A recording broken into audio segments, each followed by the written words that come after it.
हाँ, रहते हुए इनका उपयोग कर सकते हैं। हमारे जीवन के लिए जिन चीज़ों की आवश्यकता है उनका उपयोग करें, लेकिन वो भी एक ज़रूरत के मुताबिक। अगर ज़रूरत से ज़्यादा हमारे अगर तृष्णा बढ़ जाती है, इच्छाएं बढ़ जाती हैं, कामनाएं बढ़ जाती हैं, वही चीज़ें हमें गिरा भी देती हैं। फिर इंसान उस रास्ते से भटक जाता है जिसके लिए इंसान का जीवन मिला था।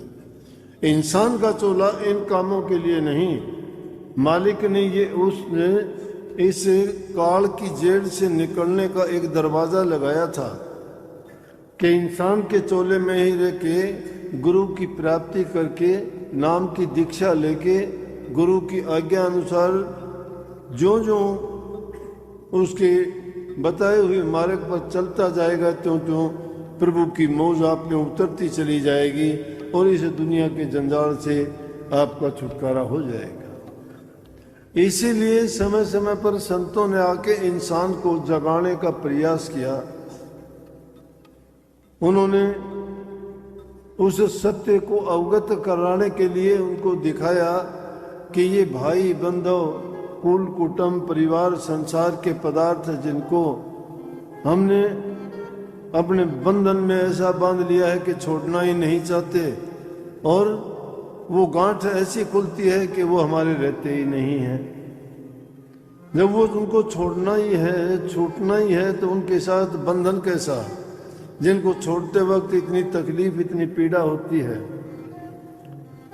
इसलिए उन बंधनों को तोड़ने के लिए ही महापुरुषों ने आके बताया कि ये तेरे सिर्फ दुनिया में कर्जा लेने देने के संबंध जुड़े हैं।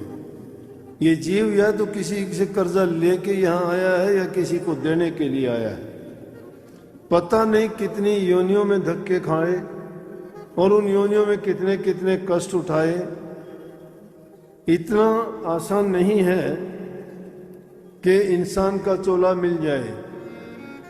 कोटि जन्मों का भटका खाने के बाद बड़े पवित्र कर्म करने से इंसान का चोला मिलता है, लेकिन हमें वो चोला मिला, हम उसकी कदर जानते ही नहीं हैं।